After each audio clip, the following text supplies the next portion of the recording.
Welcome back, guys, to another video on the channel. I'm recording this straight off the bat. West Ham United 3, Watford 1, a result that pretty much confirms our status in the Premier League. And in this video, I'm going to give you 5 things we learned from that game. It's a series that I picked up from the George Benson Football channel. He supports Chelsea, and I thought I'm going to add it to my channel because it is pretty good concept. So this is 5 things you learned from West Ham 3, Watford 1. So the first thing we learned from that game is that Ben Jonson can be and probably will be our starting right back going into next season. Ryan Fredericks failed a late fitness test which enabled Ben Jonson to come in to that position and play a very decent game. The first half he was a bit shaky, I'm not gonna lie. He received the ball a couple of times, he gave it away a couple of times. I remember he passed the ball to Cresswell along diagonal. Unfortunately it went out for a throw-in to Watford, but generally he covered his men well. When the ball got played in behind Diop and OGBONNA, he did really well in covering, and Gary Neville actually spoke about his positioning, that he was impressed with his positioning, and hopefully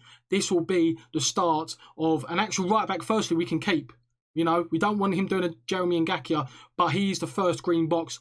Ben Jonson could be and probably will be our starting right back next season. So in the second box, both players could have easily had a right to have their own box each, but unfortunately I'm not going to do that. I'm going to congest them into one, and that is going to be Thomas Soucek and Jarrod Bowen. I've got to give where credit is due to David Moyes because he brought these two players in, no one else. Yes, let's put Jordan Hugo, the saga, to one side, but he brought these players in, and what signings and what a difference and impact they've made to this team. Going back to the preview, I did mention that I feel like Soucek, if he can get into the spaces that if Antonio left because he was drifting out to the wide channels, that Soucek could capitalise on the space left behind. And what happened? Fornals had the ball, he plays it to Bowen, who's on that wide position, and he cuts inside. Like I said in the match preview, what he likes to do, he likes to drift inside sometimes. He cuts inside and he plays a delightful ball as Fornals and Antonio sort of tuck into sort of the 6-yard box. There is Thomas Soucek at the back stick. What a header to make it 2-0. And £16 million if we stay up, which, by the way, that result is so huge because where we've got a significant goal difference compared to our other relegation, competitors, we've pretty much got that extra point. That goal difference means we've pretty much got an extra point, and Thomas Soucek will be, well, I'm going to say will be, hopefully will be a West Ham United player as soon as we are guaranteed to stay up, because he has got a clause in his contract. If we stay up, he will be a West Ham player. So shout out to Thomas Soucek and Jarrod Bowen. Moving on to box number 3, and how can I do this and not talk about probably the most informed winger converted into a striker in the Premier League right now, and that is Mikel Antonio. 7 goals in 4 games, 4 goals against Norwich, 1 against Chelsea, 1 against Newcastle, and now 1 against Watford. I'm not going to lie, right? We spent 45 million on Haller, right? He's got a job and a half if he's going to take that back. Right, that striker position back, because if we stick to a 4-3-3 or 4-2-3-1, at the moment, Haller's not getting in the team. I know he's only just come back from an injury, but Antonio has said to David Moyes, you know what, I want that striker position.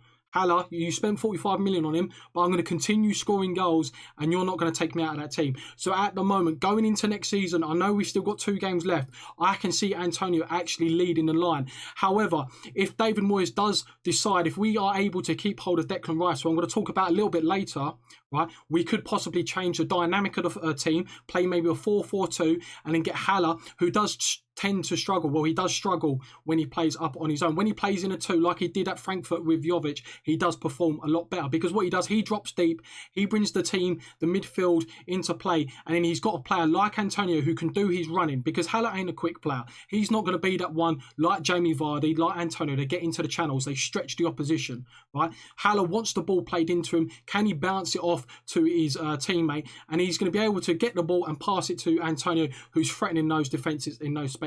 So Antonio, again, 7 goals since the restart. What, he's changed it around. Moyes, again, has put a winger up to a striker, and Haller's got a huge job to do if he's getting back into this team. So the player going into the 4th box that I want to talk about is Angelino OGBONNA. He was given man of the match by Gary Neville, and what a performance. The only fault, if I was going to be very picky about his general performance, was when Watford scored their goal a couple of minutes into the second half.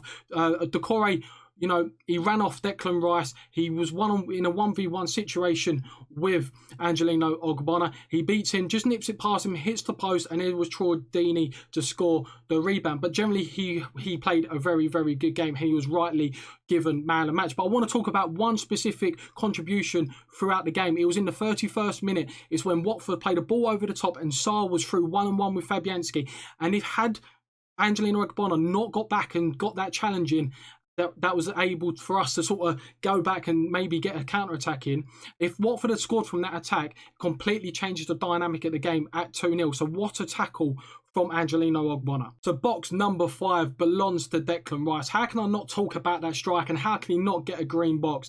I've been talking about this guy to my friends and trying to back him up, saying Declan Rice is not overrated. And I feel like fans of other clubs have, you know, sort of based Declan Rice on the couple of performances that he has had for England, and even then he wasn't even that bad. He wasn't the worst player on the pitch. He's done his job, and not because, you know, he's Italian and he's, you know, the way he plays is not fancy. He's not doing rainbow flicks, he's not doing flip flaps, he's not doing, you know, he's not doing skills in the middle of the park. He does the job simple. He reads the game, he can pass the ball short and long, and he's also got a hell of a strike on him. What a finish. He said in the post-match conference that he wants to add more goals to his game, that he's got a hell of a strike on him, and his teammates Mark Noble saying, come on Rice, hit it, right? I hope he does that a little bit more often. And I thought we was going to see a second goal. In the second half, he smashed it straight off the Watford defender's head. I thought that was flying in the top corner as well.